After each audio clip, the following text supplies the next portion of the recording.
Okay, so let's open the July 21st meeting of July 21st, 2020 meeting of the Bristol Planning Commission.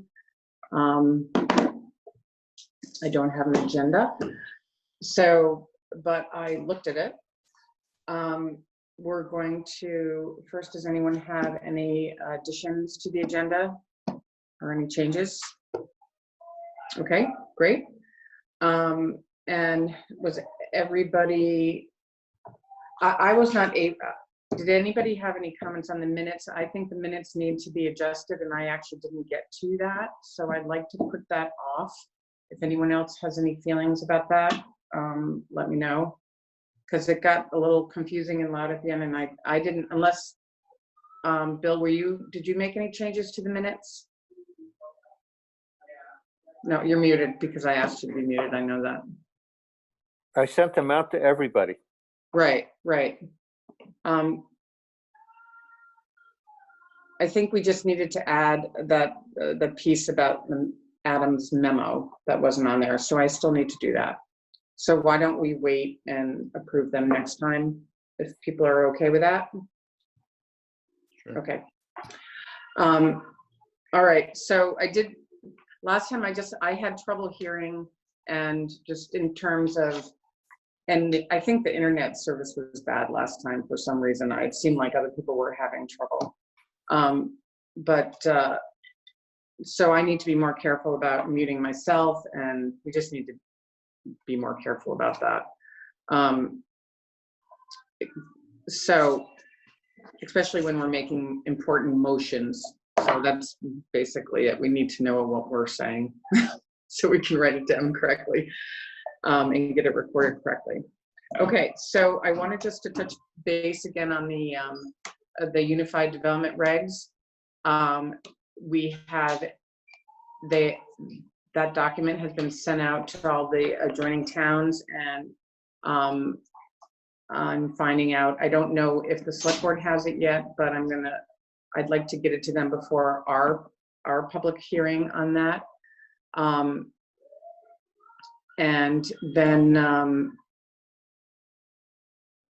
we have, let's see. So I already have scheduled, and I think I sent it out to everybody, the notice for our public hearing on the 4th. So that will be the next meeting. And then Andrew will touch base on this. After that, we'll need to then get a notice in the paper right away so that we can have the select board hearing 1 month after that. On the 20, that would be the 24th.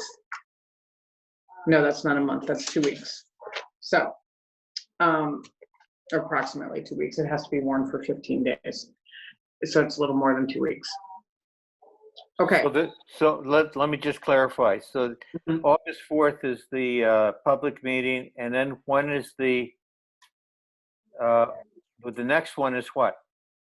So August 4th is the Planning Commission public hearing on the Unified Development Regs. And then we need to warn the select board public hearing. And my hope is that we can do that on the 24th of August. So it needs to get warned so that it's in the paper for 15 days before that.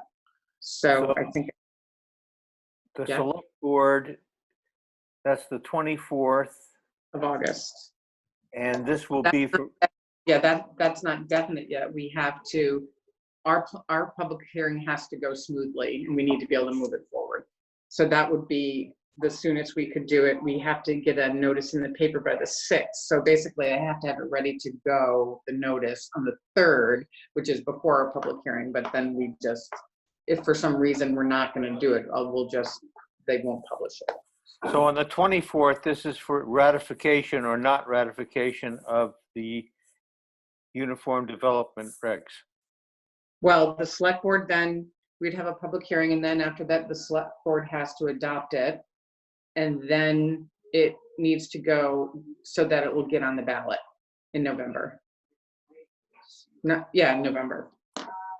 Okay. That's the latest it can be approved.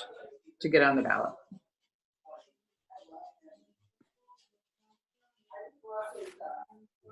Okay. Yep. Okay, great.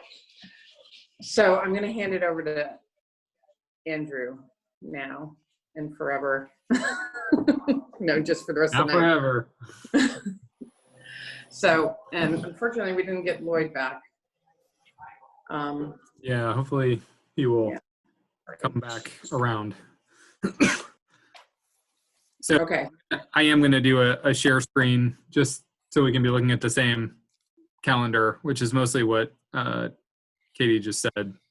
So let me see if I can switch over to that. Can you guys? well, that, are you going to switch to the plan calendar? Because I was talking Yes. about this.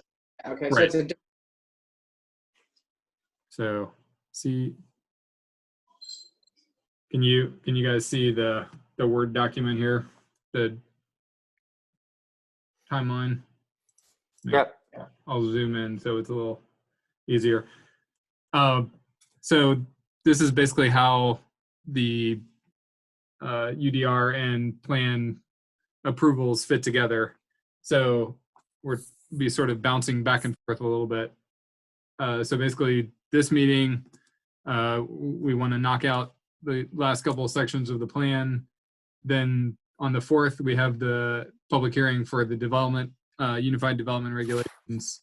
If there's any time, I will be at that one and we can discuss the other last edits to the plan, but I'm not going to count on that. So that basically leaves us with the 18th for basically our final wrap-up meeting. And unfortunately, due to timing constraints and budget constraints, these are basically the last meetings we have to work on the plan in order to get it into have it warned and then have our public hearing on, I guess there's the 22nd. Is that right, Katie? September 22nd is our public hearing. Oh, you're muted. I'm trying to be good.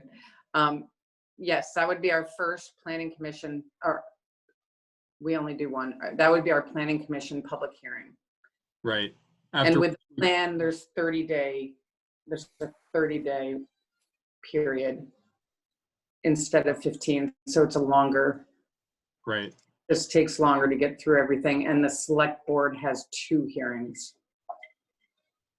Right. So if we approve it on the 18th, send it on to the select board, they would have a public hearing on September 22nd and then October 26th.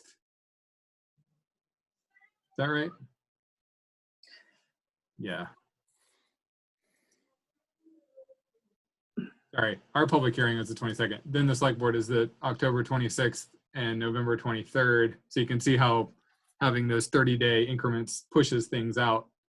And then we would have it wrapped up and ready to go for approval, I believe, at town meeting day in the spring, which would give folks a chance to look at it and have it done by the new year, assuming that we make it to the new year.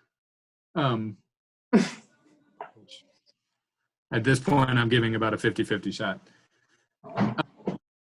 So basically, that means we need to wrap things up this time, and then before your 8/4 meeting, we're going to have the documents with basically all of the things we've worked on and highlight the goals and policies, just because those are the key parts and that those are all in order. And the implementation steps will be the last things that we do at our final meeting.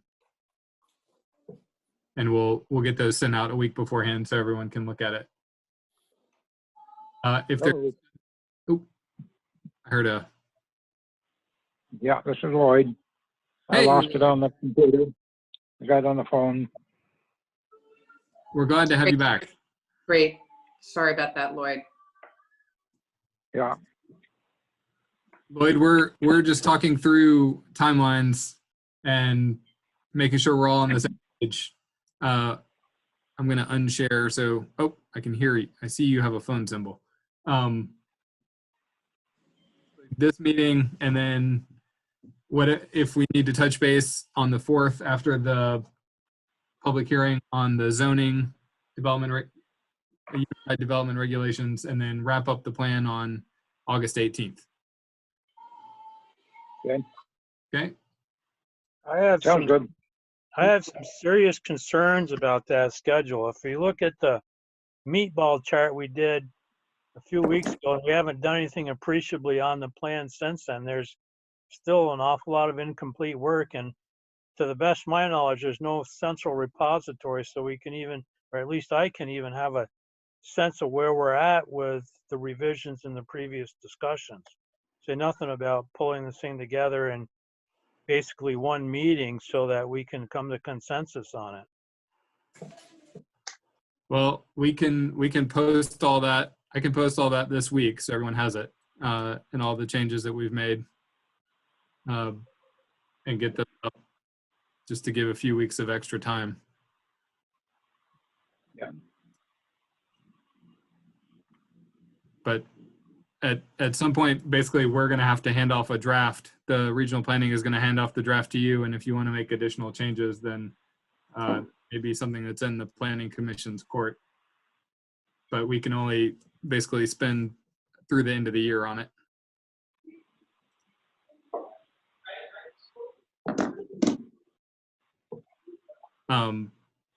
So maybe we should move ahead to looking at some of the sections that we sent out this time and some of the comments. I think we talked about starting with housing and moving into the flood resilience, since we've seen both of those before, and then economic development. Andrew, can you send out that plan, the dates?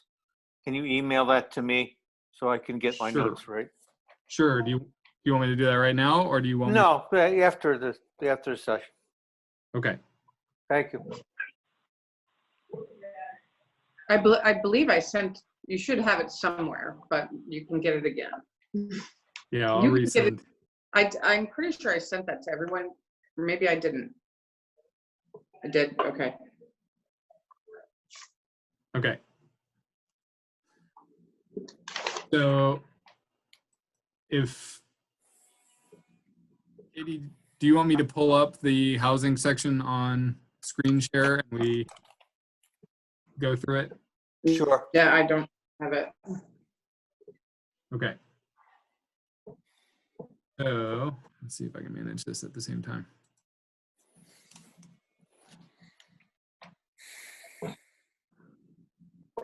Okay, so the population housing section is one at the beginning.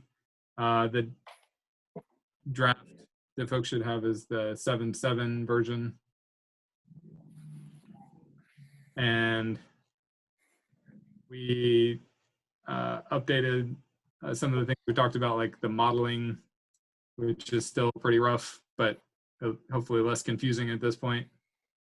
And I think the main things we wanted to just double check were the goals and policies. And I think maybe I could pull up some of Kevin's comments.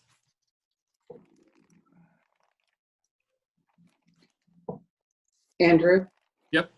Before the goals and policies, there's a section that Kevin made some comments in we should discuss. Okay.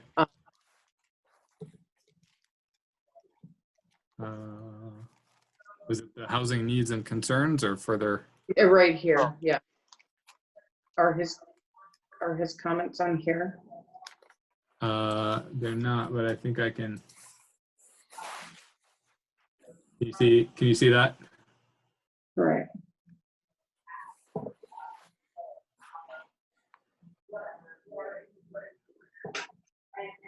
So I guess we should just talk about your comments, Kevin, and how other people feel about it. You know, it's kind of, I guess, a matter of opinion, really, or I don't know. So maybe we could get a little bit more about, you know, you could tell us a little bit more about your comment. Um,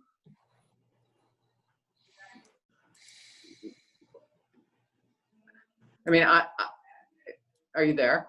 Yeah, I'm here. I'm trying to see the screen here. Okay. So I think we dwell too heavily on accessory dwelling units as the silver bullet, if you will. And there was a discussion that Bill Sayre was very involved with a few meetings ago about changing the dynamics of the village by allowing additional multifamily, however that happens, with an ADU or a duplex or whatever. So I think that's why I highlighted that. So I think there's some discussion there that is unsettled. And I think, you know, maybe that sentence is okay here, but I think we've got a,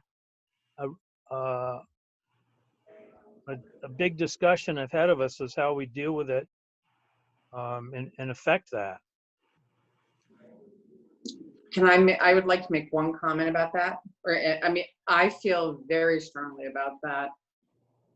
I've spent a lot of time in the last year and a half now working on this issue, working at the state level and local levels as well, in Bristol just being one piece of that. And it's not necessarily, well, in this case, I'm not just referring to accessory dwelling units, but it's not necessarily the silver bullet, but it's almost like one smaller, easier step people can take, because we really have this demographic change, and many communities are trying a lot of different things, and they're finding that this is something that helps by providing smaller, it helps on both ends by providing a smaller unit that someone can rent, live in, and it also helps people who own a larger home, and that maybe they can generate a little more income and stay in their larger home. That's just one little piece. It's not necessarily the solution to everything, but there clearly is a problem throughout the state, and it is town after town after town. So this is not just a Bristol issue. So that's what I'll say. I feel very strongly about that. So that's why I have tried to get that in here. But I want to hear everyone's opinion on that. So Katie, your idea is that having accessory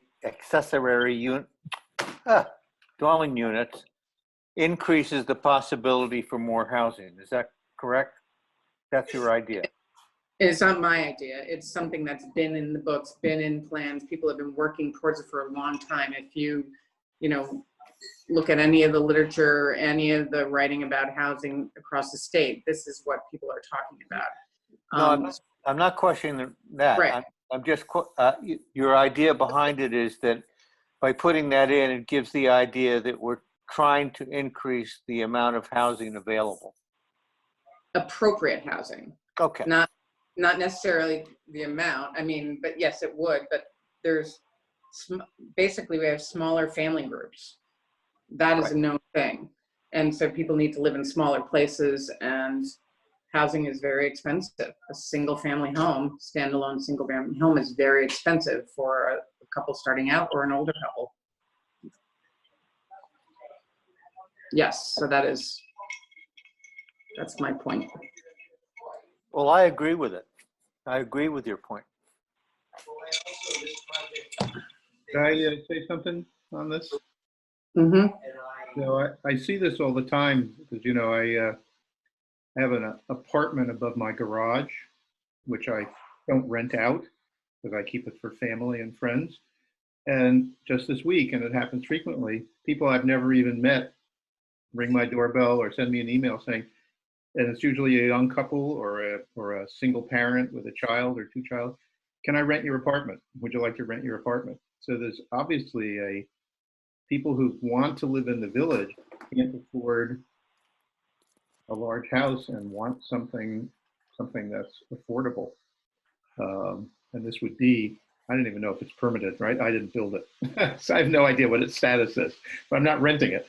But I see this all the time. That's an anecdote. Anecdote is not evidence, but I think it's illustrative of what's going on, because the population and economic dynamics of Bristol are changing, and the housing has to change to meet it somehow. And I understand Bill's concern for maintaining the character of Bristol, but Bristol is, the population is changing already. And you can either accommodate to that or you can fight it.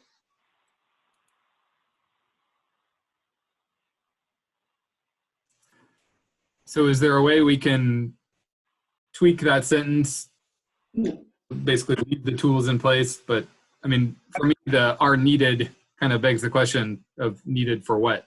I'm not necessarily advocating changing the sentence, but I'm just highlighting that because the last time we talked about this thing, there was some very varied discussions. And as we walk towards implementing zoning regulations, we need to be cognizant of the different points of view. And I do, and then like I said, I don't want to, we end up using PRDs as the solution for everything, and I don't think we want to necessarily go down that path with accessory dwelling units. This sentence doesn't just say accessory dwelling units. That's why I'm okay with the way it is. Okay. And just to, Bill and I have talked actually a lot over the years regarding this topic. When the co-housing was getting going, this was an issue. And we had a lot of conversation about specifically if you do have, you have a owner occupied accessory dwelling unit. So there's many degrees of how apartments can be managed and how it all works out. This is really a concept. This is not a regulation. This is opening the door for new possibilities. And I think we need to do that. So, and I think Bill does agree, but I know what you're saying, Kevin, and I'm not trying, and Bill still will have an opportunity to give me his opinion, but we have talked about it. I think we can move on. Okay. Okay, so for now, we'll leave that in place. If folks want to come back to it, we can. The next comment I have is about, in the too expensive, this clause about incomplete kitchen, leaky roofs, improper wiring, etc.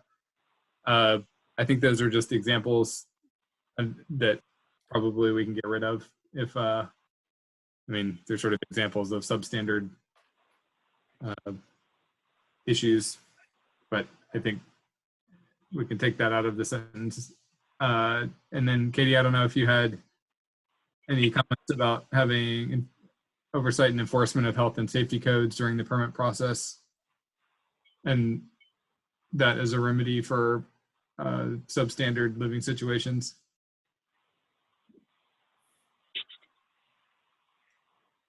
It's a requirement anyways. I mean, it's a requirement. A permit apartment would have to get a, a new apartment would have to get a permit. It would have to meet certain codes. So I don't really know if we are getting additional oversight if you're creating a new apartment. I know there are concerns with concerns with existing apartments that are substandards and they sort of fly below the radar, and that's one of those difficult, it's hard to find a solution for that without becoming very heavy-handed. So I'm not suggesting that I'm just suggesting that we need to stay on top of this and be aware of what, I don't think it's really, I think it's a reminder. Well, Right. I think it's a mixed up paragraph. 38% of Bristol residents are spending 30% or more of their income on suitable housing. Not all households can afford that, period. Then we go into the extra costs that may in fact be an owner or it may be a renter. So it's mixed. Right, well, we can take that off, that's fine. But that is, it was just, I guess that really is me just saying that's what happens. People end up living in a substandard place, and how do we avoid that? So we're not gonna solve that in that paragraph, so that's fine. So, yeah, and I agree with you that it's not the permitting process where things are substandard. It's a function over time. But this paragraph here to enforce, it suggests, and we don't have a code enforcement function in Bristol now unless the town is ready to do that. I'm not sure why we would be pointing that out as a requirement or a solution. Well, I think we could just take that whole bit out after not all households can afford this type of rent or afford this level of rent, and then take the rest of it out. That's fine with me. All right. Let me get back to suggestions here. All right. So I think those are the main comments on the main body. So if we can go through the goals and policies, we'll be done. So we went through this once before, but Kevin, it looked like you had an issue with under goal number 1, this policy number 4. Can you still see my screen? Supporting efforts to improve substandard rental housing to comply with state laws.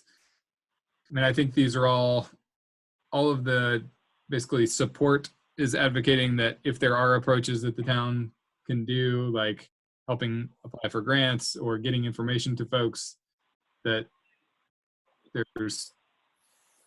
is something that the town wants to do to basically improve the situation of some of these. So, and complying with state laws is certainly going to be important.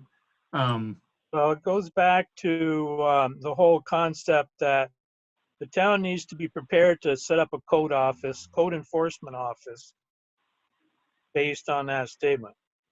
And I'm not sure where, we can say that and we can say we're going to support it. A lot of this stuff gets really fluffy when we're going to support this and encourage that. It's not like, and we just end up with this big long list of goals that we never do anything with because all we're doing is encouraging. So I would think we would be looking at these goals and making them things that are doable. In the world of lean manufacturing, you improve what you can control and leave the rest of it to whoever else can improve what they can control type thing. And it doesn't do anybody any favors to have like a whole bunch of lines of fluff and there's nothing that's concrete or there's nothing that's palatable that's going to be done with it. Well, that's the implementation. That's the task. That's the, the action / task implementation that we're going to have at the end. It's the format. It's the format of the plan. So how much of right. So how much of the implementation on the last plan got done? Well, quite a bit actually. I can't rattle it off the top of my head, but Yeah, I think that we could improve. Yeah, and I mean, it is pretty lean. I think we have, especially in the housing section, maybe 1 or 2 actual actions. It's a lot shorter than the goals and policies for sure. The point is, though, do we believe in that? I guess that's really the question now. Do we believe that's a good thing? If we, if that's something that you think we should try to implement, or we should implement and make Bristol a better place to be for everyone, a better community, then it's a good policy. And then we need to then craft an implementation task that takes it to the next level, that's more concrete.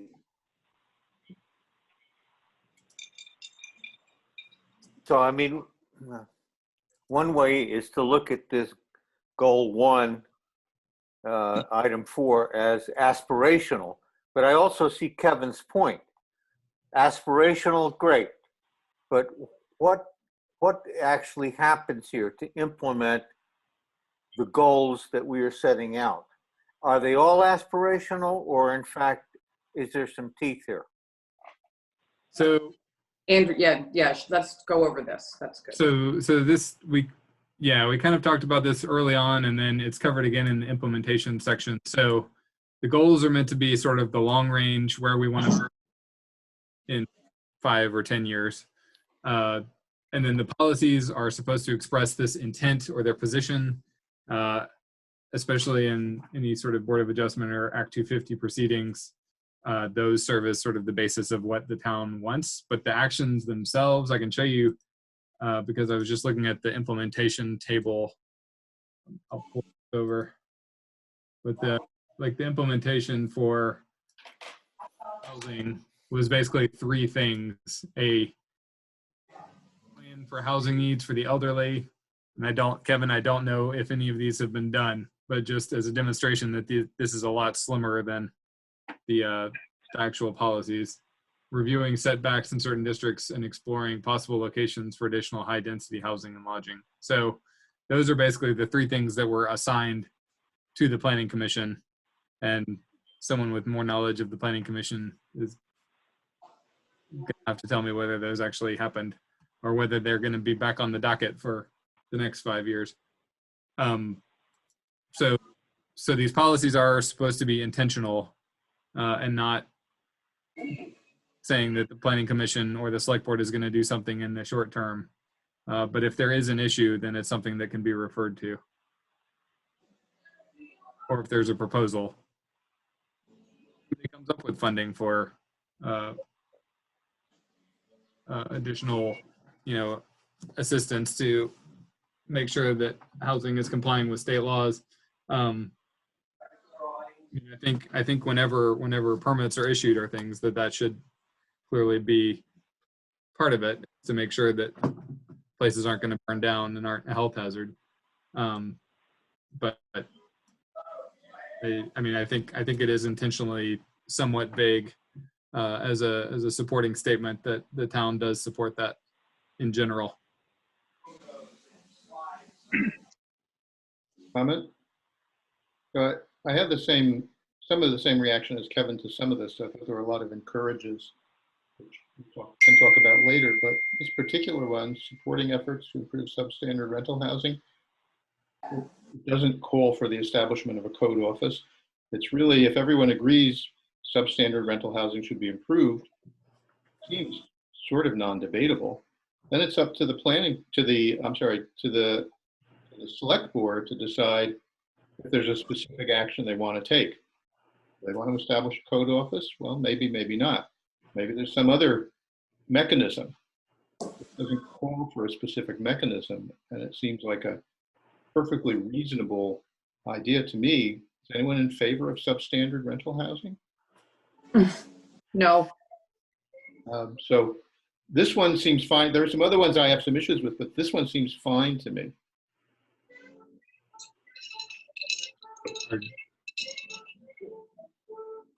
Are there other folks that have an opinion on that one, or want to talk about one in this section that we should discuss while we're here?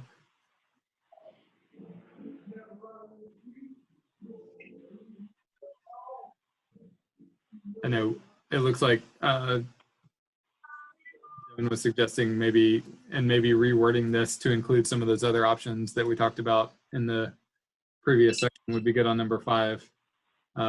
Basically saying X and X, including accessory dwelling units. I think that we could do that. This is actually my main. Uh,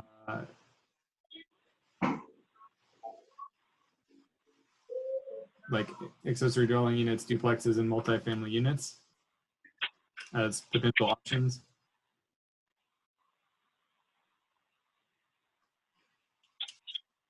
I'm okay with that.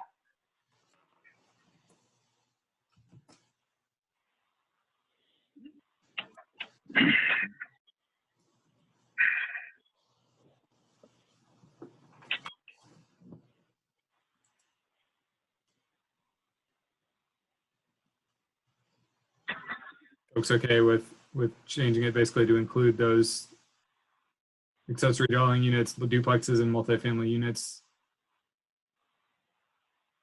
as a part of revising zoning regulations?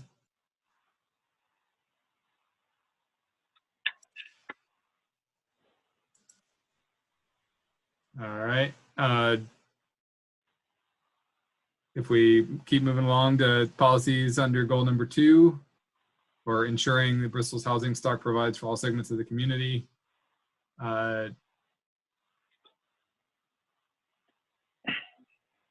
First policy about supporting incorporation of accessible design standards in new and rehabilitated housing, facilitate access for people with disabilities and aging adults.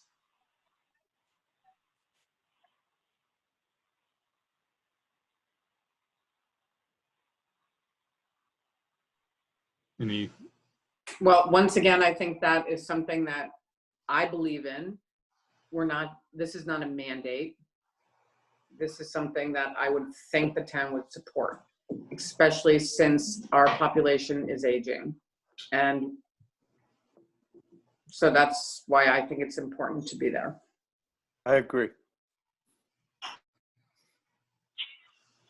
Yeah, similar idea. It's a good idea. How it's going to be implemented is something for the select board to figure out, if at all.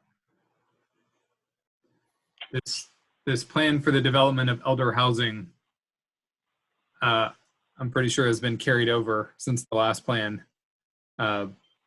Is that something that is on the radar for the Planning Commission or the Select Board to follow up on? Not that I know of, but it should be. I know that people in town want that.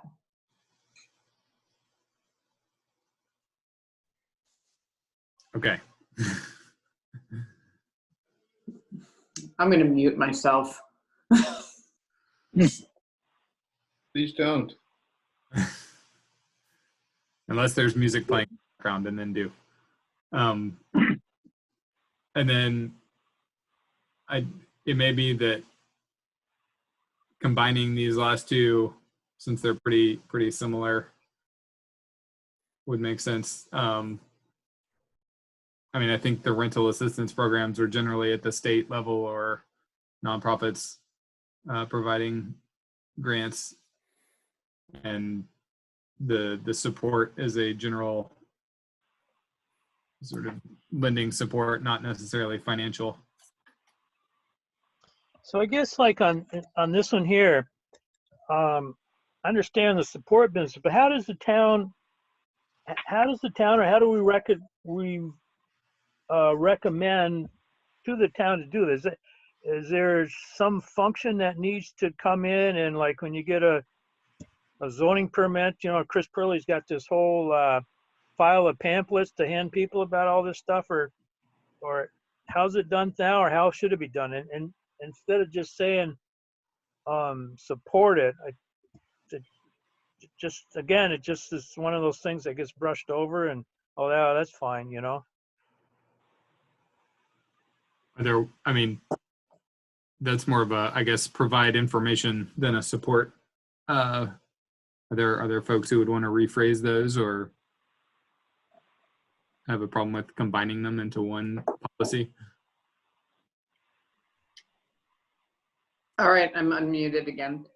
So this is something that I look at as similar to, say, the revolving loan fund that Bristol has for businesses, that they support businesses in certain situations with a loan or some, financially supporting local businesses.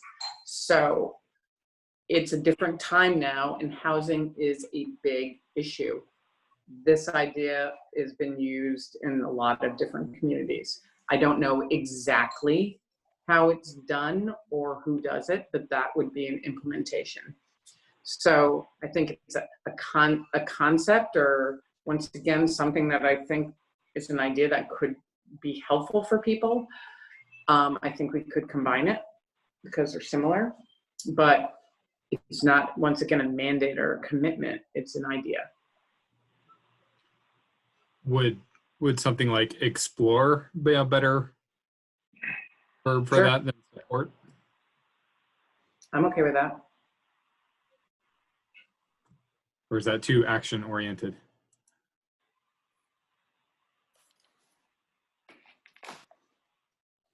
No more nor less than we have now. True. So if we said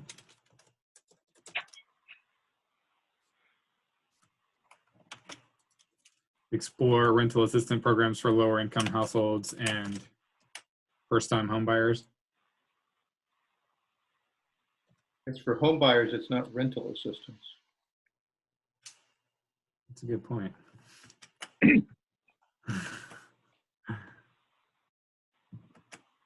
That's why they're two different things. Well, they both say rental They both say rental assistance. Oh, now they do. They didn't before, did they? I believe so. Well, the idea is rental assistance, and I think it's for down payments, because that becomes something that's unattainable for some people. That might be able to make the mortgage payment, but can't come up with the down payment. Okay, so just assistance programs.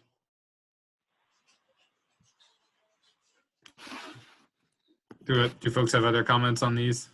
No, that seems to be okay. John Moyer's asked to make a comment. Can we hear him? Oh, hi, John. I don't know if it's appropriate, but I could speak to the as a developer, I can speak to the usefulness of aspirational statements in the plan. So when Please somebody, thanks, I'll just make it really fast. When somebody like me or I'm a small time guy, but if somebody bigger, had more money to invest or wanted to do a bigger project or something, if there are aspects to a proposed project, a hypothetical project, that aren't clearly supported in the town, but a developer comes in and says, I want to do this, and I can point to the town plan where it says the town wants to go this direction. It wants this aspect or this characteristic built into things, or it wants you want to achieve a goal of some sort. Those aspirational statements do two things for somebody like me who may be pushing the envelope a little bit. It allows them to go out and say to investors, look, the town wants to go this way. It explicitly says we like this and we want see that happen, even though the town isn't doing anything for it to happen. It also allows me when I put in my permit to the review board, whatever it's going to look like in the future, I can say, look, this isn't going on right now in this zone where I want to do this thing, but look at the plan. The plan is aspirational and says, we want to go there. And here I'm proposing something that meets that aspiration or takes a step in that direction. So I would urge you generally not to be too exclusive of aspirational statements. They do serve a purpose. And lastly, I would say, God forbid things come to a lawsuit. Let's say there's a dispute over a development proposal, and there's one side that wants it and the other side that doesn't. If one side can say in a legal dispute to the courts or the Act 250 board or whatever, hey, look at the town plan.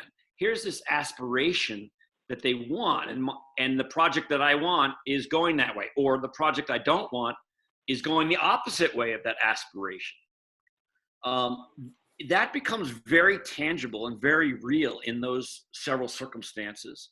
So aspirational statements, although they may not be actively pursued by the town at this moment, or they may not even have the force of law or anything like that, clearly state the town's desired direction, and as such can be incredibly useful as things develop or as there are disputes or what have you. So I would urge you not to cut too many or whatever aspirational statements from this, because they are helpful in real circumstances at times. Thanks for making time for me. Yeah, that's good to know. Thank you for that.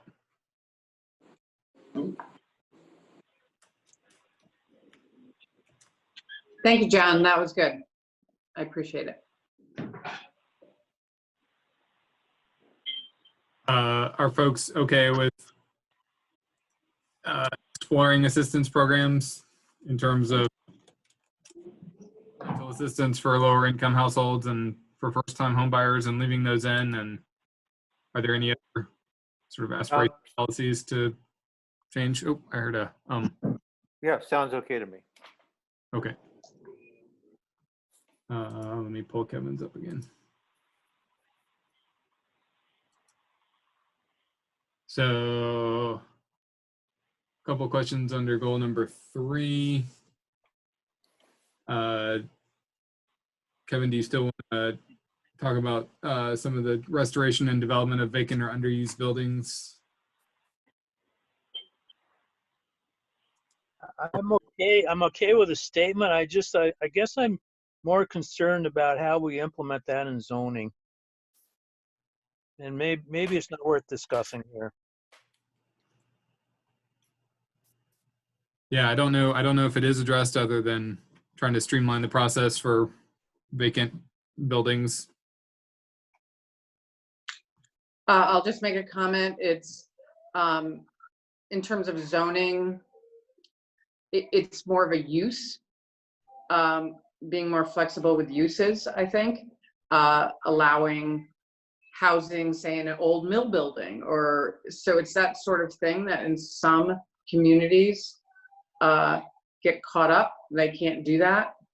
So it's just opens up another possibility for housing. And I think actually in our zoning, but I think it's important to say it so that we don't lose that. You know, as times change, we look at, you know, we don't want to have vacant buildings that can't be used for housing if they can be used for housing because they're zoned incorrectly or they're zoned a certain way. And so that's what that is. I don't know if that answers your question, but.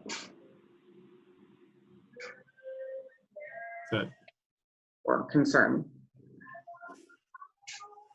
So it may not necessarily be zoning requirements, but more about the process of the flexibility. And yeah, it sounds like there's already been some things that have been done, and obviously vacant buildings especially it's nice to allow folks to use it if it's a use that it works with the rest of the neighborhood. Yeah, and again, maybe I'm probably ahead of the game, or I'm not thinking that's more specific to this, but I'm thinking more along the lines of you know, the discussion needs to be had about zoning for stuff like this, you know. And I think I've got here in a comment somewhere, you can't build the village of Bristol with today's zoning, and in order to be able to have things like this and have the flexibility that Katie was talking about, we need to really look at how we're zoned.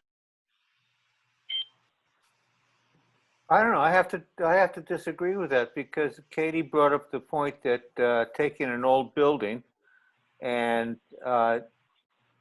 putting it through, allowing for another use, to me that's fine. We don't have to change the zoning regulations. I don't agree with your point. I think if you look at zoning, that I think there might be some out if it's a less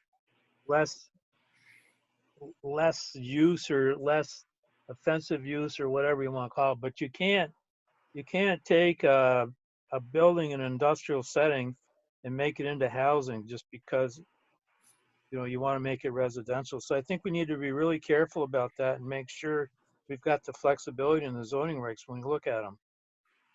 Well, it starts with the plan. So I agree with you're saying, Kevin, completely. But we're it's interesting right now because we've been working a little on zoning and now we're working back on the plan, and it's really the plan comes first and then zoning. And right now we're going through the plan, but we really do need to go back to zoning as soon as we get the most recent one updated. I agree with that. I'm just beating the drum that stuff happens. It does. And there's a sort of exercise that I think everyone should be thinking about a lot is look at what we actually have. When you look and you measure setbacks of what we have with the existing town, the old part of the village, and all these places that we really like, and then what we have used for zoning, and this actually is pretty consistent throughout the country, is this set of zoning regulations that were really designed for suburban developments, and they get overlaid on little villages and nothing works. And anyways, that's a big problem with the sort of the zoning regs, and they're pretty generic. So I really do believe, and we've had this conversation before, that when this is done, kind of the next project should be to look closer at uses and very specific dimensional specifications for zoning for the different areas. All right, I'm muting again. I'm talking to. All right. For the next, encourage zoning for the development of shared utility infrastructure. Kevin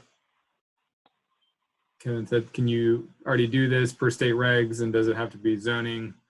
I think if it's already something that can be done and you want to continue, that's again another aspirational sort of statement. So when, if an Act 250 permit comes up, they can point to it and say, we are creating shared infrastructure as sort of a qualifying point. Maybe the term zoning shouldn't be in there, or just So encourage shared utility infrastructure, because it really doesn't relate to zoning. So encourage shared utility infrastructure. Right. So we're for.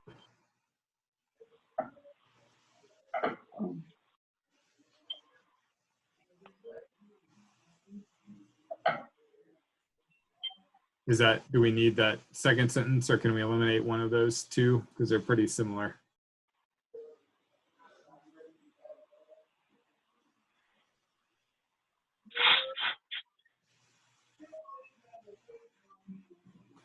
We can. Maybe get rid of the first one. Okay. First. Since it's basically reiterating.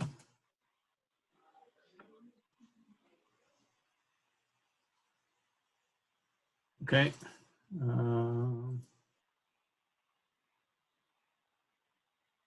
So policy number 4, consider the use of public assets such as buildings, land, infrastructure, and financial investment to help reduce the cost of new housing projects.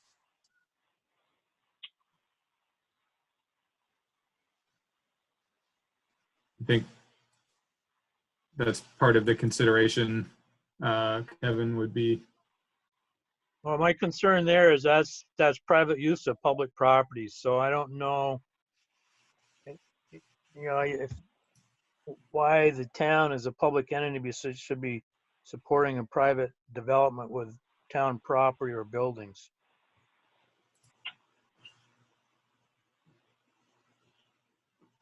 Does anybody have I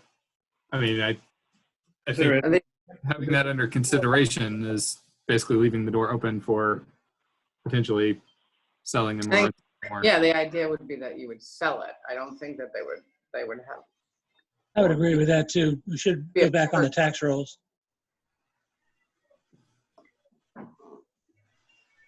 So is the considering it the hang up that, or considering the use of public assets versus,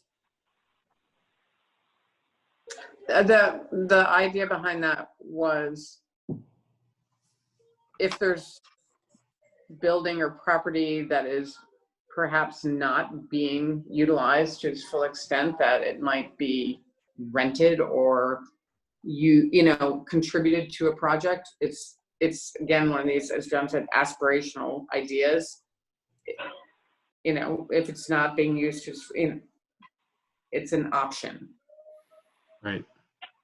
So we could put the word underutilized in there before public assets, if that would be helpful. The creation of a housing trust fund. So, Oh, go ahead. so I it actually- goes back to the concept that the town or government shouldn't be holding private property that can be privatized. Well, I mean, I think every government holds property that could be privatized. That's sort of holding it in common if it's serving a wider range of citizens. Is Usually it's sold. Traditionally, it's sold. If it has no use for the state, the town, or whatever, it's usually sold. Is my feeling, or should be sold. right. So maybe. Oh, go ahead. I just Go ahead, don't think number 4 should be in there, period. That's what I had in my notes anyway.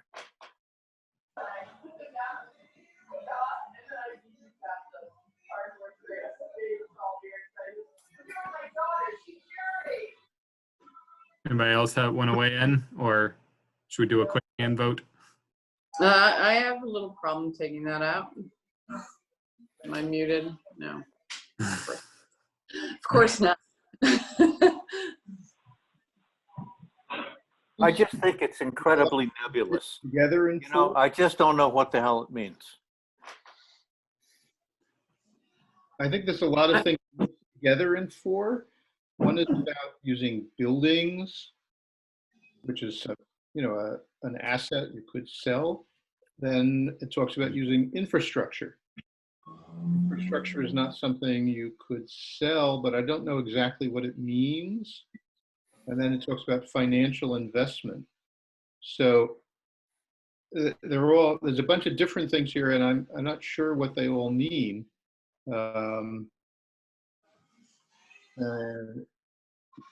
I'm with you, Jeffrey. I feel the same way. it's a little confusing to me. The goal, of course, is reduce the cost of new housing projects. Of course, we already talked about that, about rental assistance. I mean, maybe you could simplify it. If you want anything, you could just say, consider ways to help reduce the cost of new housing projects. I am thinking about where this came from.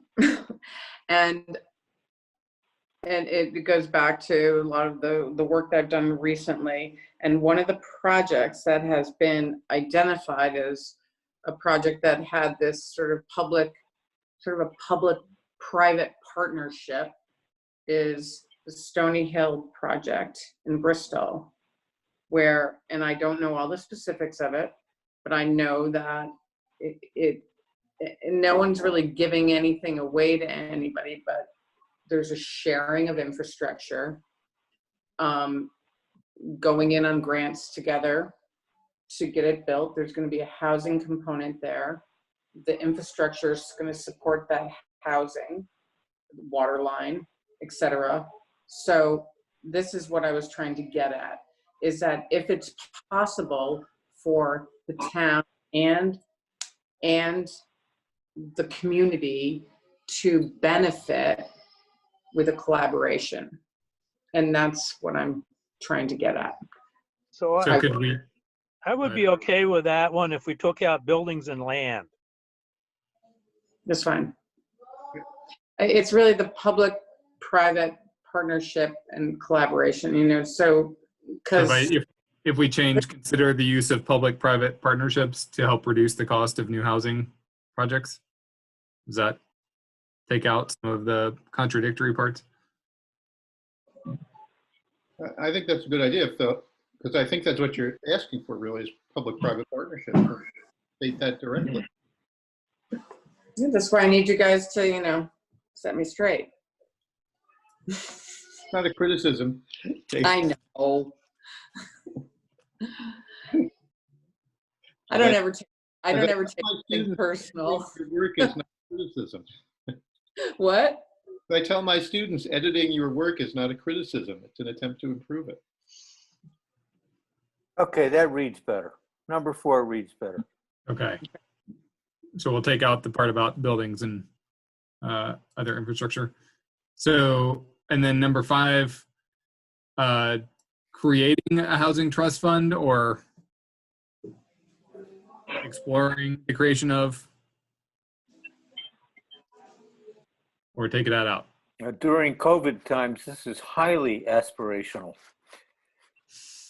Well, my comment in there is if you're going to create it, the issue is ultimately who's going to create it as a town, and we're talking about things. If we're talking about things we can control, is the town prepared to start a housing trust fund? If it could get money from someplace else, sure. Doesn't say where the money's coming from, but I agree, create sounds a little like the town is going to set it up and fund it. Maybe support, encourage. Here I would say encourage is, or explore the possibility of a housing trust fund. Does that sound okay to folks? I like explore. Explore outside funding for a housing trust fund if you want. We don't have to go that far. Or the Lewis and Clark of housing trust funds. Okay. Okay, we got one more. We can do this. So goal number 4, promote innovative and sustainable planning, design, and construction of homes in order to achieve energy efficiency goals, reduction in health, minimize environmental impacts. Policies, number 1, encourage housing developers to locate projects in existing village centers on vacant infill lots close to jobs, public transportation, and services. Let's move on. We've Okay. already beat that one. Okay. Work towards 2050 energy targets. We've got a whole section that I mean, details that's the that. state. That's the state. Just leave it in.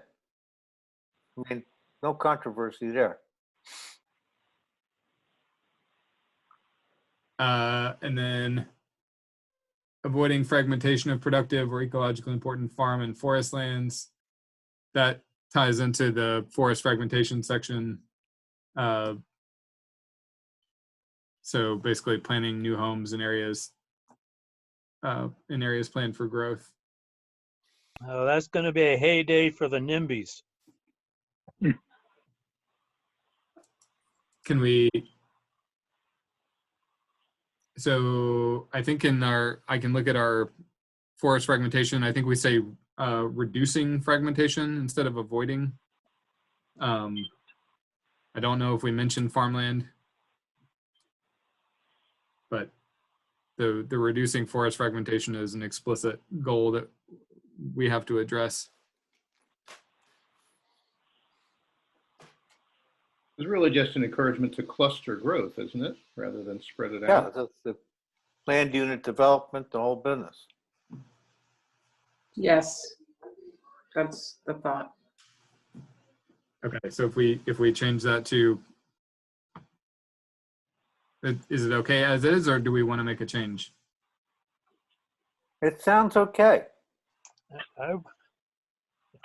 I disagree. I think, Andrew, if we have it written a different way in another section, we should be consistent and say, what was it, reduce or something like that, or minimize.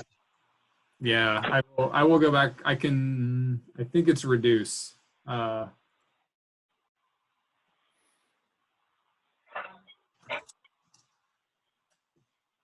will double check that and highlight it for folks if it's different. And then the last one, support projects that share community resources and responsibilities. So again, this would be support for new ones. Oh, Kevin. Yeah, I'm not, just move on. It was just a comment.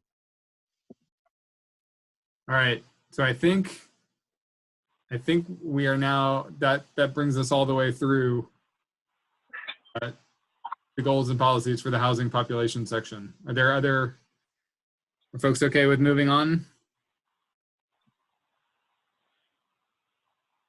Okay, I'll save it. Yeah. Okay, so Do thumbs up. can we do the same thing on flood resilience? Does that work if I keep doing the screen share? And Lloyd, I apologize. I know you can't see this. But if you have a question, feel free to weigh in if you're still there.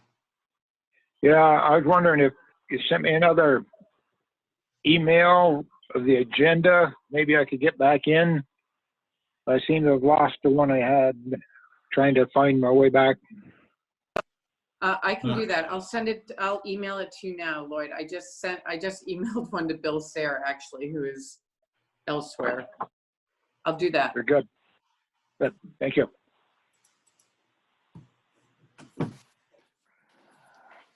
All right, so Kevin had a couple, I think this is just a clarifying question. So these are not town-owned buildings. These are buildings within the town. So I can make that change, Kevin. Thank you for catching that.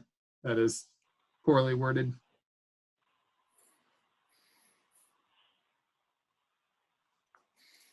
So I mostly want to spend time on the goals and policies, but Kevin, I do want to address this. So the river corridor is basically going above and beyond there are basically a flood hazard overlay or area in the zoning. And then there's a 50-foot setback on some rivers, but not all. So basically, if you adopted river corridors, then it would apply to all rivers, and including small streams would have an additional 50-foot setback.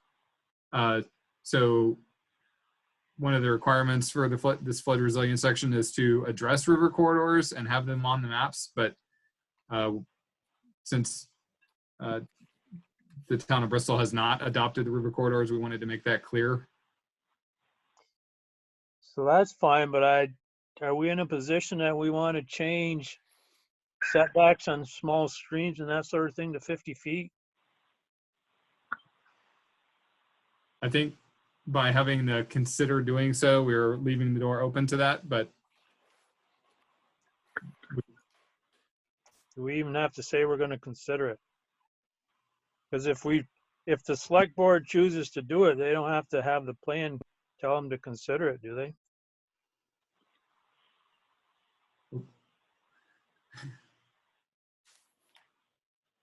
does anybody have a strong preference either way? Oh, Changing may consider doing so. That gives the select board the option. So saying they will do it. okay.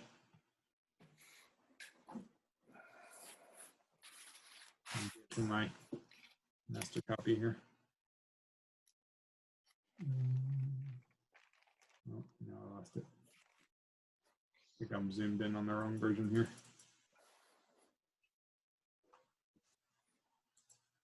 Change this one. So is that all right? So I have a comment on the next page before you go down too far. Yes. Yep. The paragraph which starts over the last 2 decades, Yes. right in the middle there. And then Yep. it says, in the middle it says, the damage resulted in FEMA major disaster declaration DR 12228, which caused over $2 million in damages in Addison County alone. As written, that says that the declaration caused the damages. I think FEMA actually did. Yeah, so the storm is named that. So that is a good point. That FEMA's disaster declaration did not cause the damages. Might have caused other damage, but it didn't. Probably caused some major headaches. So if you say the damage resulted in a FEMA major, blah, blah, blah, would that work? Or the storm caused $2 million in damages, or the $2 million damages resulted in FEMA major disaster declaration, whatever. Yep. This has to be rewritten. It's not a major, it's not a substantive issue. I leave it to your discretion. Well, for now, I will highlight that, but I will make sure that gets addressed because you're right that doesn't make sense. And that may have been, I think before when you first talked about this, I had the reference to the DRs, which gets thrown around a lot in emergency management things. And I think might have been Kevin or someone else pointed out that was sprinkled throughout as a acronym that needed to be explained. Hey, Bill. A lot in emergency management things, and I think so, Bill, we are going through the flood resilience section. I think headed towards the goals and policies. Okay, So thank you for joining us. thank you. Sorry I'm late. That's all right. We're glad you could make it. All right, so for goal number 1, Bristol will protect identified and designated areas to reduce the risk of flood damage to infrastructure and improve property. Kevin asked, are we doing this currently with zoning regulations? And I had pulled up at one point the Unified Development Regulations. The most recent version that I have has a 50-foot setback from perennial streams on any new structures, enlargement of existing structures, or extraction operations. So there are fairly limited zoning restrictions already.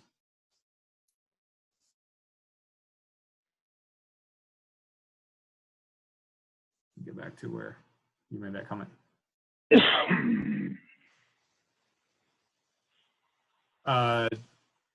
The second comment about developing uniform and simplified approach to defining zoning districts that interface with water resources and river corridors. I think that was something that Chris Purley had suggested early on, basically to redraw the land use zoning so that instead of the 3 districts, it would have an additional flood hazard district, which some towns have instead of an overlay. I think we decided that might be something worth considering, but was outside the scope of our work in this. I think it's not a bad goal to make sure that they're uniform and simplified, but there may be ways to reword that if you have a suggestion.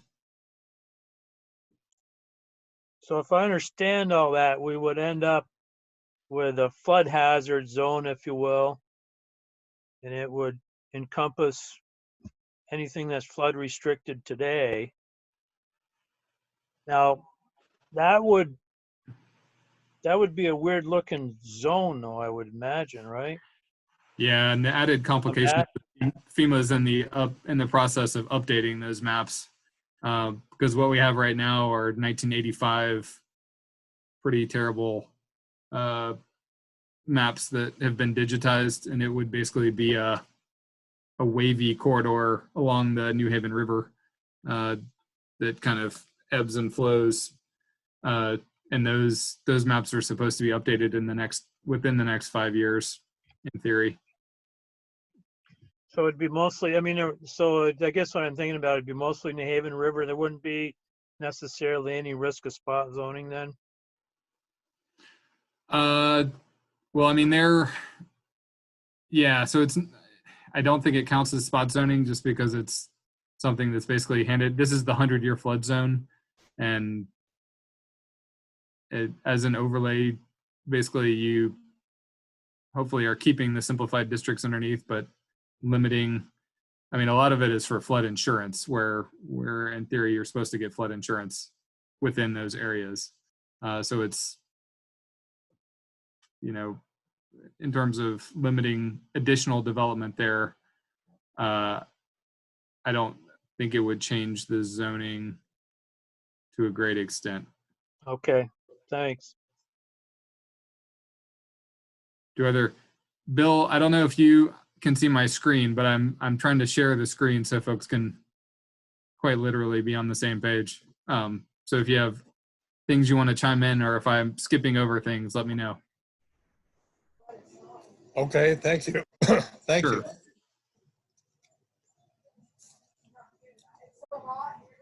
So again, this is the river corridor. There are basically zoning bylaws that the state has put out that could be adopted. This consideration is basically to keep the door open for the select board to do that if it so chooses. Well, as you can imagine, I'm very concerned about that portion of the New Haven when it enters the flats. Why? Is there something going on there? There is. Oh, There happens to be a forest products company located in that neighborhood, I think I've heard of them. and the zone seems to be almost the whole property. And we've talked about this several times, many times over the years on this board. And our goal has been to find a good balance between giving the rivers some room to move around on the one hand. I understand is what the gurus want as their ultimate goal. But on the other hand, hamper and hinder the use of the property so that the business can't grow. Because if a business isn't growing, it's declining. And there's a never-ending advance in technology and structures and size, both in equipment inside of a mill and the equipment to run a mill to supply it with the logs and handle the lumber. So what I'm really getting at is that we try to find this balance so that if the river does flood, there's plenty of opportunity for the water to move around the buildings, sometimes even through the buildings, so that it makes an inconsequential difference to anyone or anything that's downstream. And I hope we can find a way to continue that philosophy as we consider some of these different proposals alongside the river, one of which is this fairly new construct called River Corridor Protection Regulation. So yeah, it's maybe that's inelegant. So maybe I should take out the regulations part of that clause, or I don't know. Do folks have feelings about whether that should be changed or removed completely? Well, I don't mind having it in there, but I think what would be good would be to maybe use the word evaluate the effect of river corridor protection on existing existing homeowners and businesses. Okay. How do folks feel about? That sounds good. because it's going to be out there. So we won't try to deny reality. That's going to be considered. But I'm sure there's a way of writing those regulations or those guidelines would be better, I hope. Maybe we could put the word guidelines instead of regulation. And there's a way of writing them, more flexibility, so the business can survive. As you walk over the mountain into Waitsfield, where Route 17 meets 100, you've seen a little sawmill to your right on the river right there. And the weeds are starting to grow up through it. But at one point in time, that was a state-of-the-art sawmill. But it's not anymore. We don't, I hope, don't want that to happen here in Bristol. True. Why did it happen in Waitsfield? Constrained by, in that case, more by and two highways. But it's the same general principle that when it was built, which was probably 100, maybe even 150 years ago, maybe even 200. You'll notice it next time you go through. It was probably very convenient to be right at the junction of two roads. Made it easier for people to get logs to the mill and lumber to their customers. But if you can't adapt and adjust to changing circumstances, you stop growing and you die. So Andrew, just, I don't know if you realize it, but you made those changes to my document as opposed to your master. Yeah, that's a good point. Thank you. I think I've got the wrong one open here. For now, I'm going to make it here and highlight it so I move it over, because I had an older version open. So I'm gonna make the changes here, and then I'll make sure I get them. And then Kevin, you pointed out that I had historic structures. I think we can take out the historic and just say all structures. Is that all right? Or Makes sense to me. I don't think there's any reason to limit it to historic structures. Although given the housing stock, that may be a good proportion of them. So do folks have any other?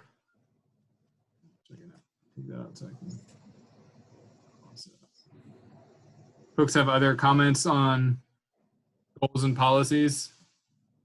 We tried to do like we've been doing in the other sections and streamline them with goals followed by policies rather than just a big list.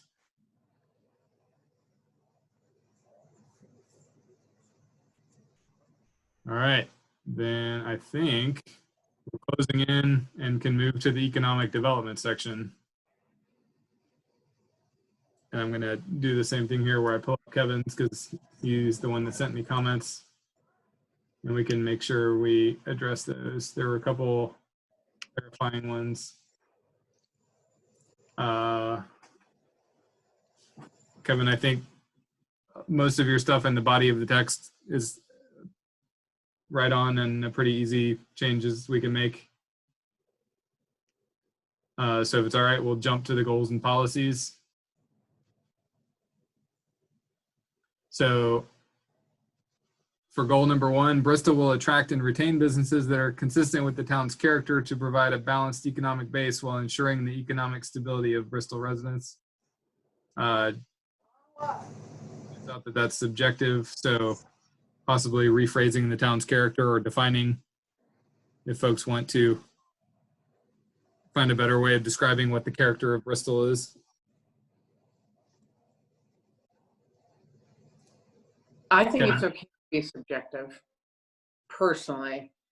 I mean, if you agree, we're writing the plan. And I don't know. I had this discussion today with another planner, and plans are subjective somewhat. So my concern is there's maybe 300 people, you have 287 different opinions about what character is good and what character is bad. And seems like what our intent is to maintain the setting, if you will, which is character. But I just, it seems to me like it could be a really subjective thing and become just a myriad of different opinions about what exactly that term is.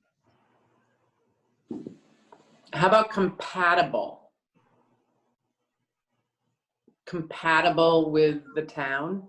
Compatible sounds good. Compatible with the town's character?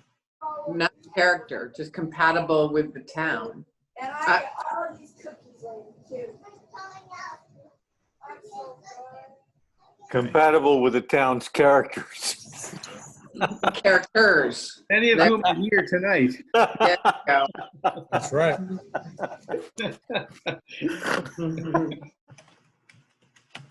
All right. How about compatible with the planning commission's characters? Yeah, I don't think that's a good idea.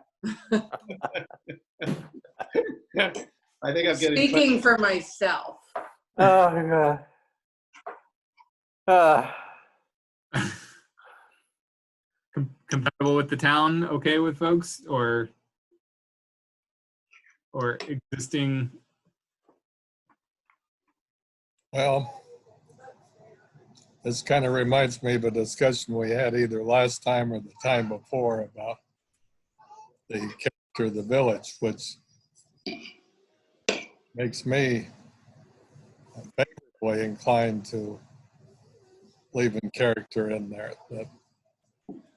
I think Bill is right. Leave character in there. I have to be once a year, Bill. And Yeah, once a year. it seems to me that it's largely a single family. And you know, I favor that.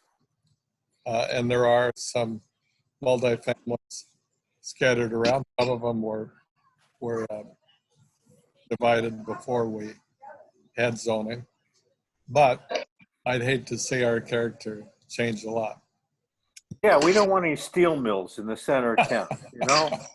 Well, you know, Mao had a policy of a steel mill in every backyard. All right, so bringing it back to businesses. Do we have a consensus on compatible with the town versus consistent with the town's character? Go ahead, compatible with the town. That's nebulous enough. Okay, well that's good, because in the first policy we have consistent with the town's character. I don't know if we're splitting the difference. There we go. But if we keep one, we change one and keep one, does that satisfy and annoy everybody? It's a one-on-one sale. Yeah. A good compromise. Okay. They do it all the time in Washington. Yeah. As we move through these, I'm mostly using Kevin's comments as a guide, but if you have suggestions on some of the other ones, feel free to jump in. So supporting the development of tourism-related enterprises that are appropriate to the town's character and scale. Or I don't know if there are any tourism-related enterprises. Yeah, we just don't want a subsidiary of Disneyland. So I don't think mean, that's a problem. I think it reads well. Yeah. I don't think it's a problem. I can't read Kevin's comment. It says, why is this desirable? I think in reference to tourism related enterprise, seasonally inconsistent and highly dependent of a strong economy. I think as part of the balanced economic base, the idea was that appropriate tourism was something that would be welcomed. Well, you have the B&Bs scattered around town here and there. You have, we like to think that tourists, at least ones passing through, will stop at retail stores. And then you have I think, some effort to attract a small conference now and then. Right. And there are maps for sale and Yes. Well, I think And- this might be a carryover. Oh, go- I think it might be a carryover for the bicycle touring. Maybe. I believe this was in the earlier. We didn't add a lot of policies, did we? Did you? I would have to go back and look. I Yeah. think there's a lot more. I mean, we have more in this one than there was in the previous economic profile, but most of it came from that. So it might be related to that. It's also definitely related, I think, to the ski industry. People, I know I've met people who come and, they come on this side of the mountain instead of the other side of the mountain when they go to Sugarbush and Mad River as a change. It's something that I just saw a note from John. The beer industry is huge. Tourist industry is huge. I mean, there's nothing, I think it's a good thing. And people come down to swim in the river. I'm reading all the comments that are popping up on my. Yeah, which okay, they're so all- let's move on. It's not worth talking about anymore. Okay. From my Okay, point, it's important. All right, let's go. All right. Support employers that provide wages comparable to wages paid elsewhere in Addison County and Vermont. Again, this is one of those, I think, aspirational supporting of employers, but Kevin makes a good point. How is that done? Could we go to the one just before that about providing infrastructure? Sure. I understand about providing infrastructure, but it says including modern communication infrastructure. The town doesn't provide communication infrastructure, does it? That's a, Again, it would be the, if somebody was building high-speed internet access, the town supporting that, well, they would support it, not provide it. right? Right. Okay.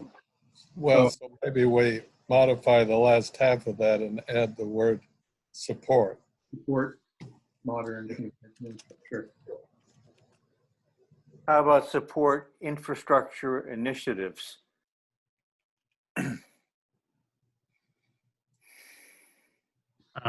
Instead of communication infrastructure, just leave it open. Well, no. But support infrastructure initiatives for businesses, blah, blah, blah.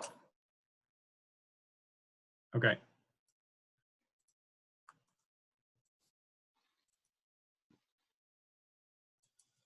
Yeah, make that a plural of business. I think especially with more and more folks working from home and finding the limitations of that That's especially for sure. 5 years, that may become more and more critical.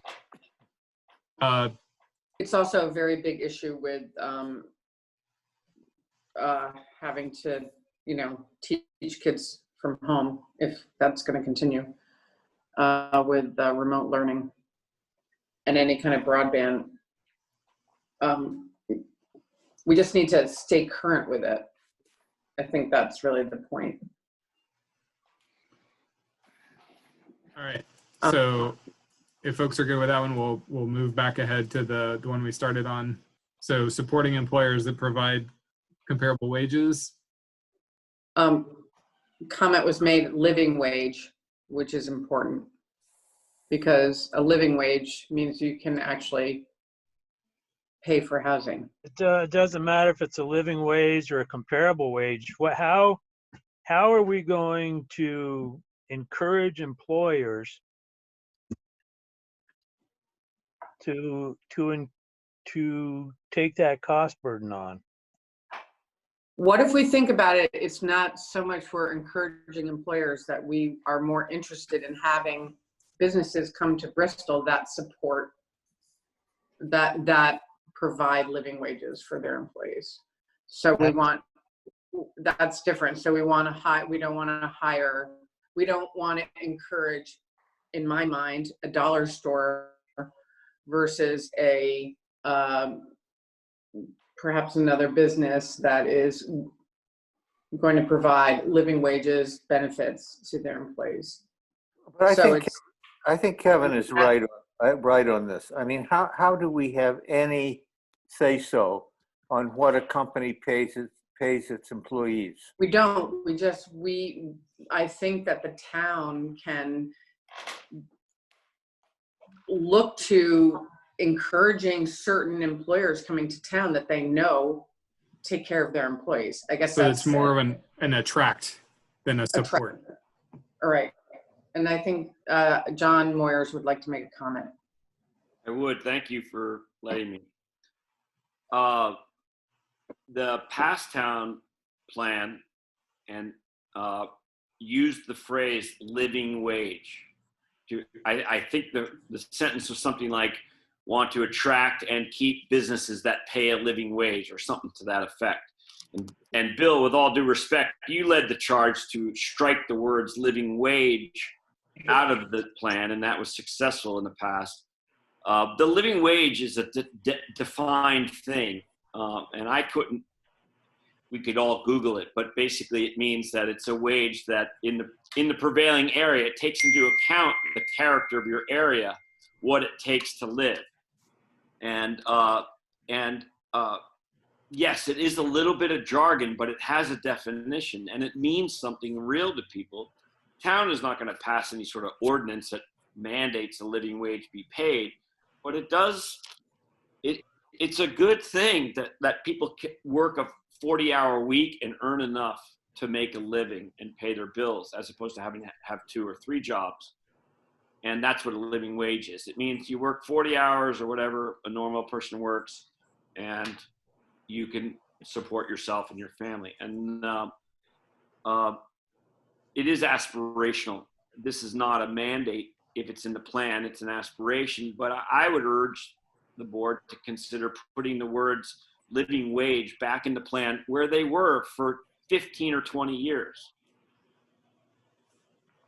Thank you. So how do folks feel about attract and support employers that provide a living wage to employees, and to take out the comparable to phrase after it? Well, we should remember that earlier we were talking about attracting employers and employees in the tourist industry, and quite often tourist jobs are well below the living wage. So you're saying those are contradictory policies? I am suggesting that, yes.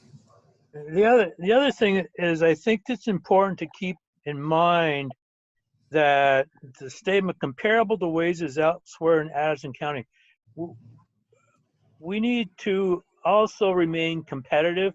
Matter of fact, Bristol is at an extreme disadvantage to Middlebury primarily, and to quite a lesser degree Virgins. But within the realm of competition with Middlebury and Virgins, we can't lose sight of the fact that we need to be par with them, or be lucrative or attractive in certain ways over a business siting in one of those areas where quite honestly, the infrastructure is a lot more conducive, and the amount of space that's available is a lot more conducive. If I could jump in for a sec, the living wage is calculated for a given county in the United States, including Addison County, incorporates all of the costs and factors. It is absolutely characteristic of the community at the county level. And so the living wage here is not the same as a different, as say some county in New York or Wyoming or whatever. It's different according to what the costs of living are in a given county. So first of all, by using the phrase living wage, you're not, it's not like an abstract. It's actually something that's calculated. What does it cost? What do you need to earn an hour to pay these basic living expenses? So, and that's calculated by county, I believe. It always used to be, and may still be. And I just pointed out, and I don't think anybody here is suggesting what I'm about to say, but I think using the word living wage makes sense when you consider the opposite of that. We certainly don't want to put the word out that we're happy to have folks who exploit workers to the greatest extent possible and pay as little as they can. Nobody would have a policy like that. So why don't we aim high and encourage? I mean, after all, doesn't hold the force of law in the sense of it's going to make people do this. It's saying we want to attract. It's good for us if we can attract living wage or better payers. That doesn't cost us anything to say that that's good for us and we would like that. Why not have it in the plan? Well, there's, as you probably remember from our discussions in the past, John, there are some philosophical issues when you use the term living wage. And for example, as I recall, and I haven't looked it up for 2 or 3 years, I believe the living wages means a person would have a different income. Two people who have the same job would have a different income depending on the size of their family. And to most people, that doesn't make sense. It's more, there are various implications when we use that term that may not be reasonable. Another example would be, there's a recent housing study that says something like the median, a certain percentage, I think it's like 30% of the population can't afford the median rent. Well, you wouldn't expect them to.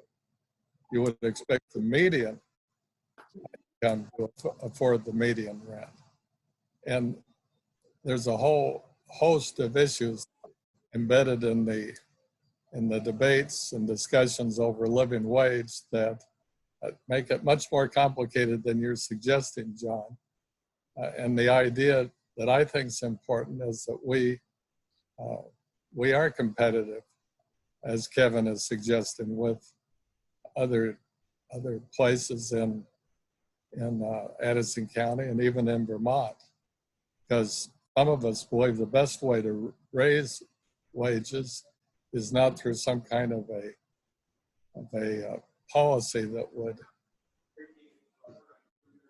be a guideline, or certainly not a regulation, but rather by increasing the strength of the economy so that as businesses grow, they compete for labor and have to pay a higher wage and want to pay a higher wage to get good people. It's a philosophical difference. And I'll just say one thing and then leave it at that, which is everywhere that has a living wage ordinance, and you're not discussing an ordinance that mandates living wages here. You're saying we want to attract businesses that do pay. That's an aspirational statement, not a force of law thing. But there's plenty of science now. There's plenty of research. I won't call it science, but there's plenty of social science that shows, or economic research that shows that places that do have working living wage policies, where they do mandate living wages, thrive. because that throws money into the base of the economy. And as we all should know, money trickles up faster than it trickles down. And when you put money into the hands of working people, they spend it right away. And that juices the economy, which is why the relatively few places that do have mandated living wage policies are thriving economically relative to places that don't. So I'll just leave it at that. Thank you.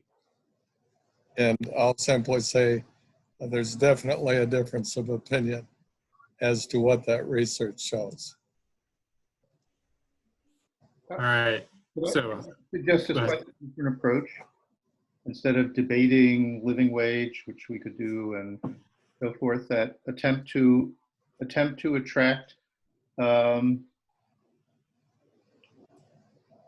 employers that pay higher wages. That doesn't mean you don't want other businesses, but that you prefer businesses that are more value added is really what it comes to. Mm-hmm. I don't think it's a bad thing to say competitive or comparable to elsewhere in Addison County, because the other aspect is Bristol lags as far as income is concerned to Middlebury and Virginia anyway. So in some respects, that could be aspirational, or it could be something that could be lucrative, I guess you could say. So I think we want to base it. I still think we want the part of it that we're basing ourselves to be comparable to other areas is good, just to me anyway. I don't think that means that we're lowering wages in Bristol by doing that. I think it's gonna highlight that we want to be like the rest of the county. It's just hard to understand how anybody would favor not paying a wage that is as a calculated number that is what somebody needs to make per hour to survive in their county and pay the basic average costs in their county. A number which is driven by the data in the county that they live in. And why would we want to do anything but say that we like employers who pay enough per hour so that our citizens can afford to live in the community that has these sort of known costs? What's objectionable about that? Do we want employers who will pay less, or do we want to? Competitive can be a race to the bottom too. It doesn't necessarily automatically assume a race to the top. Competitive often means who can do it for less. Okay, I'm gonna, as chair, project and say, I've read a lot about livable wage as well, but if the term livable wage is holding us up here, we need to get around that somehow, because I agree with you, John. I agree, and I also agree that there could be some debate about how that is determined. I tend to think it's a good term, but I don't want that to stall us here. So how can we get around this? Well, how about if we pick up Jeff's term and add it to Kevin's? And I like that. like I something like, agree with that. I think living wage is a loaded term. So what So was, where are what we was going? your term, Jeff? Yeah, Jeff. so we would say, have a phrase, a comma, when feasible, higher, when feasible, higher wages, comma, in the sentence as Kevin described it. So you're saying at the end of the sentence, or Well, that are comparable, and when feasible, higher than wages paid elsewhere? yes. Why do we have to compare it to other communities? Why can't we just support employers that provide quality jobs, provide jobs for, I don't know, I don't have the sentence, but why is it necessary to compare it? Because generally, I think you're going to find, I'll stand corrected, but wage salaries in Bristol are, Well, I agree. which raises, and so by being comparable is a higher wage than we have today and then we've had historically. And the wages though is based on the actual business or industry. So it's not the wage, it's actually it's whatever the business or industry is that we're trying to encourage. Type of, And I think we're doing that through the, the promotion of the business park and having more options for employment. Okay. This is my thoughts. So I would note that the plan for many, many years, perhaps even decades, from the time it was started, for at least 10 years, maybe close to 20, of living wage whatsoever, just in case some people are thinking that the comment that John made was correct. I disagree with him on how he has characterized the history of the plan, as well as the way he's characterized the meaning of livable wage. so how do folks feel about the inclusion of the additional clause? Oh, Kevin, you're back. We need to work on. Problems tonight for some reason. We'll have to work on our modern communication infrastructure. It has to be modern. So I think this was what's highlighted here in yellow is the additional phrase that Bill just suggested. Is that, how do folks feel about that? That's good. I don't know if my English is correct there, so feel free to.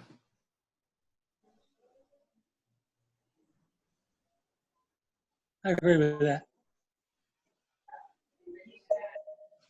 Okay, I'm gonna keep moving so we can get this done because I know it's getting late and we're trying to get through these last sections. We're almost done.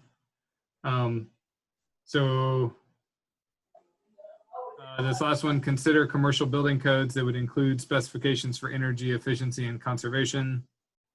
Again, aspirational consideration.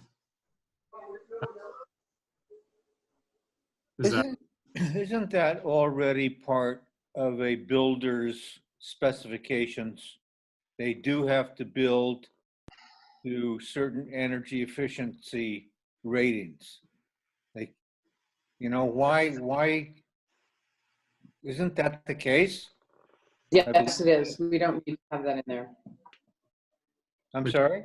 There is, this was probably written before that was in place. I think it was 2015 that that was required for new commercial. Take that out. Am I correct on that? Someone else can, that's my understanding. Okay, so take that out rather than change it. yeah. Okay. And you think we should shoot higher than 10 employees? Most restaurants have more than 10 employees working in them. I mean, Cuppers had 24 at their peak. Okay. We don't have to specify. We could just say large scale employer, period. Yep. I think that's reasonable. Unless folks want to set a goal, be ambitious, bring in 12.5.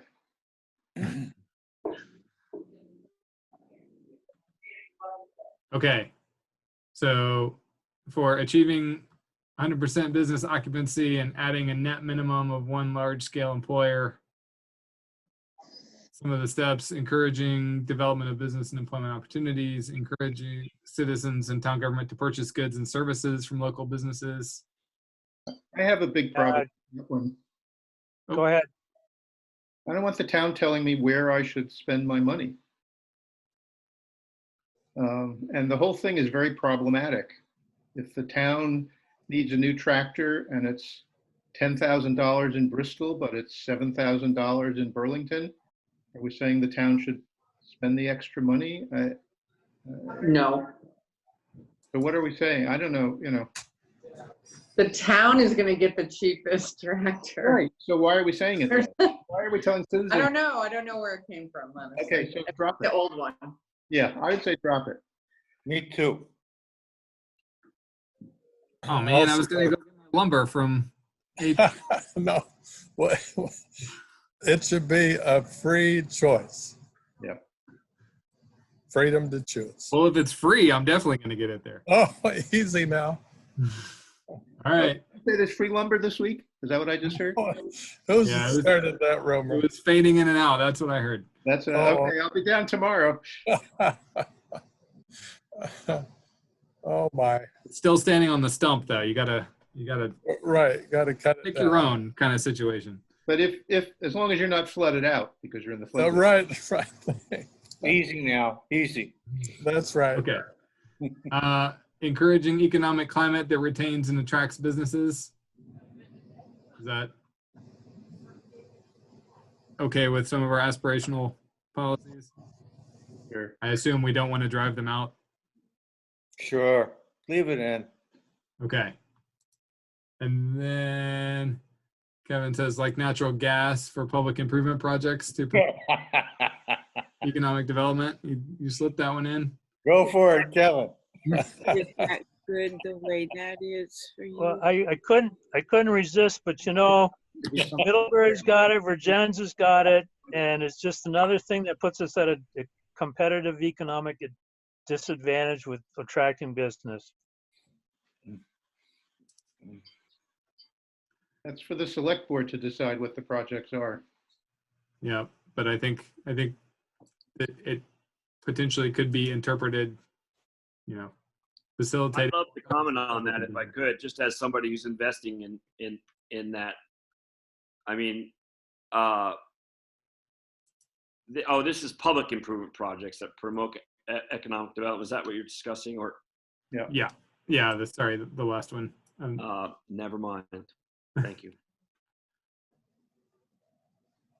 Keep rolling, Andrew. Okay, goal number 3, provide favorable climate for light industry development. So this one is definitely carried over.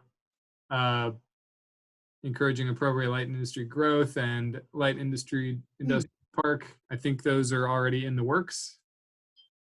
Don't know, babe. And In that matrix up there. it looked like the last question was about encouraging future generations to continue farming in town. I don't know if we have lost our farming advocate on the planning commission, which may not be a good sign for future generations farming in town. But I think that is part of maintaining the agricultural and forest industry enterprises that have historically been here. You're going to need some future generations. So there's all sorts of mechanisms in place, like land conservation, all that kind of stuff that makes it bearable. But to this just like, it's almost like telling people how they need to live their lives when they grow up. I think It may be literally something like FFA or 4-H, or I don't know if that's what it's referring to or was implicating, or I mean, I assume it's not encouraging I have a comment to make. folks to have larger families. So we are defending comments that were put in here that have been in this plan. We were not, this grant was not to rewrite the whole plan. And we are practically doing that, but it was to rewrite certain sections. And that's why there's no money left. But so we've, some of these things have just carried through. I don't think that, and I say we, Andrew shouldn't, you shouldn't have to defend that comment unless you think it should be in there, Andrew. I guess that's No, what no, no. I'm not trying to- defending it. I like farming and food as much as the next human. Right. So what do we want this to say? So, I mean, we should all be working on this together. You know, we've gotten into sections we never, you know, this is something that's happened through this whole process. And we want to make this the best plan we can. But we don't have to be defending things that were put in the plan by someone we don't even know who put that in there. So as a group, let's decide what we want to have in here. You know, I guess that's what we're doing. I'm sorry. I think that this was put in because most people in this community hope we maintain some sort of agricultural, you know, industry in this community. I don't know, you know, how do we do that? That's what the first policy says, support agriculture. All right, so then we take that one out. Good. Is that a compromise? I mean, Good. not even a compromise. It's just, it's editing. Yeah, I agree. We shouldn't necessarily carry things over just because they were there. We also shouldn't not take the opportunity to update, especially if this might not happen for 8 more years. We should be so lucky. Yeah. That being said, we did just make it to the end of our third section. So in terms of our plan for next time, I will send out the goals and policies for all of the sections we've done. I think the easiest way, rather than send you all a boatload of documents, is probably going to be to post them on our website with a link for those and for the maps. And if we have time at our meeting on the 4th, we can discuss any remaining changes and start the implementation discussion. Does that sound reasonable for folks? I just wanted to say, I thought that you were actually going to take a stab at doing implementations for each section based on the goals and policies that we've gotten. So we have the existing implementation section, and I'm going to resend that to Chris and Valerie, because I think some of them have been done and some of them probably should be carried over and some of them should probably be dropped. So there is an existing set, and we could propose it's in a different order because we've rearranged some of the sections. We need to basically make sure it aligns with our current sections, but I will send that out along with posting the goals and policies that we've already been through. What did we cover up for? What did we fill in for meatballs tonight? We filled in flood resilience. What was this one? Economic development. So that one's And what was our first meatball? Housing. Oh, yeah. Housing, floodplain, and economic, that's a lot.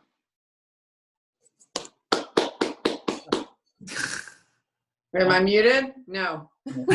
Parmesan cheese on my meatball. Right. Congratulations, everyone. Katie, can you send me that, whatever that thing was with Adam, and I'll edit the past minutes, and I'll send that out with the new minutes so everybody can see it. Okay. Okay, that'd be So- great. I'll do that. And you're gonna send me the timeline, right? I will, although Katie has it too. She could also send it. And Okay, somebody send it. one of us will send it. Andrew, can you take us back to that compromise we reached on wages? He can't find it. Can't Where find the is it? compromise. All right. Can you see it here? Yeah. If I zoom in.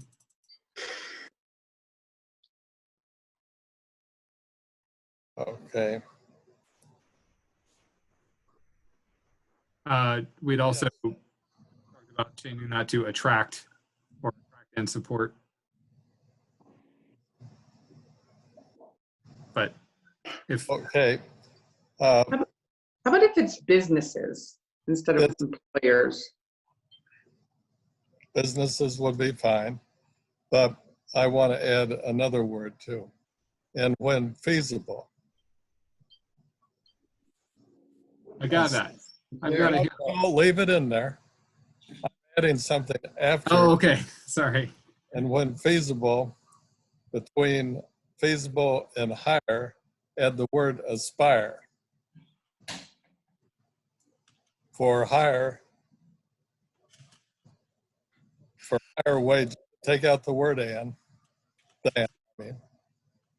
Aspire for higher wages than paid elsewhere in Edison County.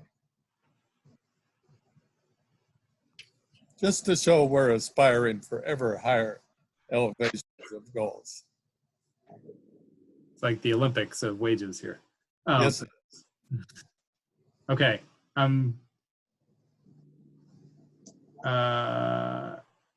Okay. I'm not sure if we need to change that sentence, if it still makes sense grammatically. Well, it's the telling, not the spelling, Andrew. You can't spell a word 6 ways, you're creative. Okay. Folks are. You've got the idea. Can you rewrite that one, Andrew? But you can do it later, you know? Yes. Later tonight? No, tomorrow. Oh. Okay. Yeah, I will keep all the same words, but essentially rearrange them so it. But yes, we'll keep those changes and those phrases if folks are okay with aspiring. All right. So I think, Katie, I can hand it back to you. Finally unfeasible. Okay, Bill.